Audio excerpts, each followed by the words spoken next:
On Saturday morning, 280 House members, United States senators, and their staffers hopped on a Zoom call with Ukrainian President Zelensky to get an update and, of course, to hear Zelensky's pleas for help from the United States.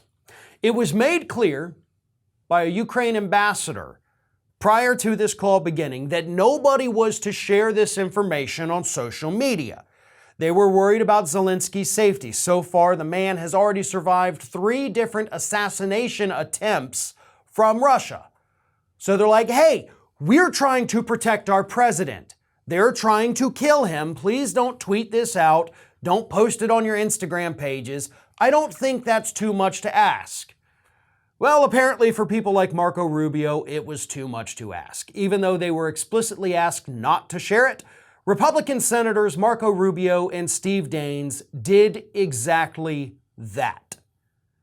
They shared photographs of themselves talking with Zelensky on Zoom to their social media followers, possibly endangering his life for clicks and likes.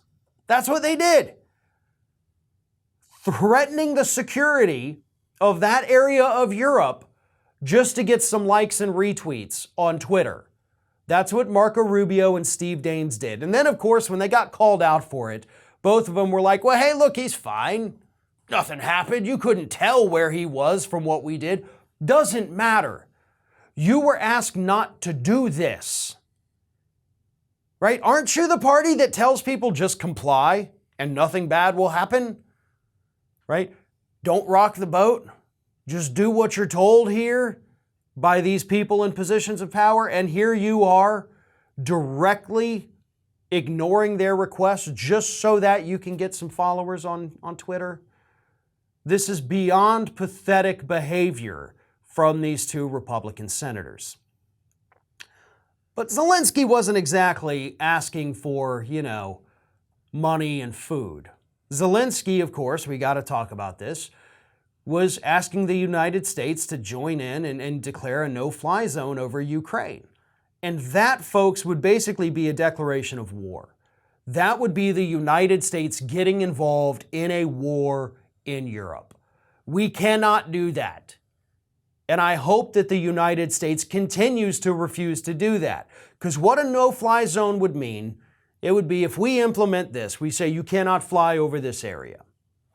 Russian planes come in, they fly over the area anyway, we would shoot them down, or Ukraine would shoot them down, or our allies over in Europe would shoot them down. Once you start shooting down warplanes, there's no way to deny it, you're involved in the war. The United States has to continue to stay out of this. We cannot send troops, we cannot send bombs and tanks and planes. We cannot put these no-fly zones up there. We can't. We absolutely cannot. We can continue to support Ukraine. We can continue to put the financial pressure on Vladimir Putin, which unfortunately, as we're seeing, is having a direct negative impact on Russian citizens, which is not fair for them. And we got to figure out a better way to do these kinds of things to where the average citizen isn't the one feeling the squeeze instead of the guy at the top.